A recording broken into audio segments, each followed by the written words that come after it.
Welcome back to the Communication Mastery Podcast with me, Mark Burlinson. In this season in 2026, we're going to spend some time looking back and replaying some of the episodes that some of you have asked about in your comments. And in between those, I'm going to be back with little snippets each week of helpful information that you can put into practice in your business, in your life, to help you grow your communication mastery. This week, I want to talk about true self-awareness. If you're a regular listener to the podcast, and I hope you are, you know we talk a great deal about self-awareness, don't we? Because I can't adapt to others until I understand myself more clearly. And then the understanding of myself helps me to see where I need to adapt to be able to connect more effectively with other people. But what I find again and again is that our self-awareness can sometimes be distorted, or there can be a gap between what I think is true and what is really true. And what I find with the communication profile is that it's not all the time, but sometimes someone will answer the questions and therefore get results that are according to what I think should be true of me, rather than what's really true of me most of the time. And so I'm answering how I think I should answer versus answering by what I really feel or what I really think. And in some cases, that's to do with a difference between the way we operate at work and the way we operate at home. I often come across folks who have what I might call a different profile between a work profile and a home profile. It may be that at work you're much more about strategy and the shaper language is a strong one. But when you're at home, maybe it's much more an emotive level. You're much more outgoing with people and all about enthusiasm and encouragement, that kind of thing, with the influencer leading and the shaper coming later, those kinds of things. Or it may be that you're much more of a doer at work, where you've got to get things done and that's the nature of your job, whereas at home you tend to be much more of a contemplator and you like your space and you like to have time to think and be inquisitive. That's not necessarily a bad thing, provided you understand what's going on at work and at home. Sometimes, though, that whole issue of answering how I think I should answer is more rooted in maybe a low self-esteem or a lack of security in my role. And that can be a challenge because you're not working then with accurate feedback of how your profile is looking. I was just talking with somebody this past week, in fact, who took their profile again because once they looked at the results they had, they realized that a lot of the time they're like, yeah, I really want to be like that. But they're not. And so they got a slightly distorted view of themselves. And so to take the profile again was a helpful thing. And we were able to discuss what this new, fresh information added to their understanding of how they fitted into the organization, how they operated in their management role, those kinds of things. And sometimes the issue of not having a true self-awareness is actually more related, or it arises from a misalignment in the team. So not having the right people in the right roles or the right responsibilities. So in all of those cases, it's important that we identify if that's happening, if we've made that misstep, if you like, because self-awareness is always going to be the starting point for communication. And so I've got to get the starting point right.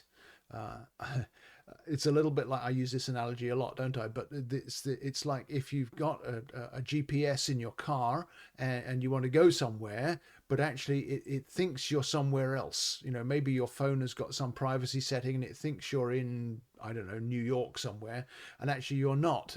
You're in Georgia. Well, then the route to where you want to go is always going to be wrong because you're starting from the wrong starting point. And it's the same way with communication. Until I understand myself more clearly and more fully, I can't begin to adapt accurately and effectively to the way other people need me to communicate with them. So there's two parts to solving that. And one I've already alluded to, and I talked about the person I was talking to this past week. But the first step is to take the profile again and to answer it with my focus in the right place. So if we're looking to resolve an issue where home profile, work profile is the issue, I want to answer, assuming I'm doing this at work, I want to answer with my workplace in mind rather than my home setting or my social life or whatever. And so when I retake the profile with my work relationships and with my work roles and responsibilities in clear focus, then my answers are going to better reflect how I communicate in the workplace and in the role that I have. Or it may be that I need to take the profile again with a broader focus on what is really true for me rather than what I hope would be true for me. And that can make a difference as well. So once I've taken the profile again, then I can put the two profiles side by side. If I've understood what was the issue from the first profile, I can then look at the second profile with the clearer focus and see what has changed, because that's going to give me insight to what was either disguised or overemphasized in the first result versus what the truth is in the second. And that's a very helpful insight for any of us at any point. Um, it's worth just hitting pause at this point and saying that there are also changes in our profiles over time, particularly when our circumstances change. And that's another way of making sure that my self-awareness is a true picture of who I am and where I'm at. If you've had a major change in your life, or maybe a change of role at work, it's worth taking the profile again when you're settled into that new setting, because it will be different. I've had seasons in my own life where different languages within my profile, different communication styles have either risen or fallen in my profile according to what was being required of me or what was going on in my life in a wider picture, those kinds of things. And again, if you can see it, then you can manage it and you can allow for it. But if you haven't recognized it, then you're at a disadvantage.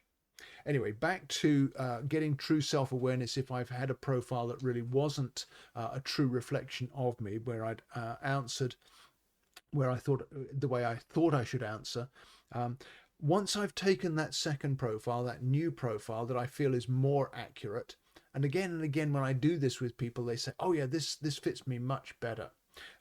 Then what I need to do is to review that with people who know me well. And so in a work setting, that would be my colleagues, maybe my line manager, or those that I oversee, so that you can get their input as well. Say, this is the profile that I've got from taking my questions again, and how does that seem to you? Does that seem to be a greater reflection, a better reflection of how you see me and how I operate in this setting? Because as you get their input, that will help you to clarify further what it is that you've been able to see by taking the profile again. Sometimes there's an issue with the communication indicators in the full profile. We don't just have the 7 communication styles, but we have a number of communication indicators as well. And sometimes those can shift when I'm taking the profile a second time with a clearer focus. And that helps me to see what was it that mattered. I mentioned earlier the person I was speaking to just last week about their second profile, their retaken profile. And one of the things that stood out to us as we looked at it was that their projective level, that's the communication indicator that measures how important it is to me, what other people think of me and how other people see me. For some of us, it's not that important how other people see me. For some of us, it is important. Again, there's no right or wrong about that, but understanding what's happening in my own specific profile is very helpful. And in this particular case, this person had a fairly high projective level. In other words, it was important to them how others perceived them. And that was influencing how they'd answered in the first profile. When they were given permission to answer truthfully, the projective level stayed high, but the answer of the communication styles, the blend of those 7, changed in a way that they felt really reflected them much more clearly. And it was very interesting to see which of the seven styles dropped further in the profile and which came higher. In this particular case, this gentleman had a very low range. He was very flexible between the many different communication styles. There was just one that was a little weaker for him. And so that meant that he had learning from that in order to be able to be an effective manager of others, as well as an effective member of the leadership team of that particular business.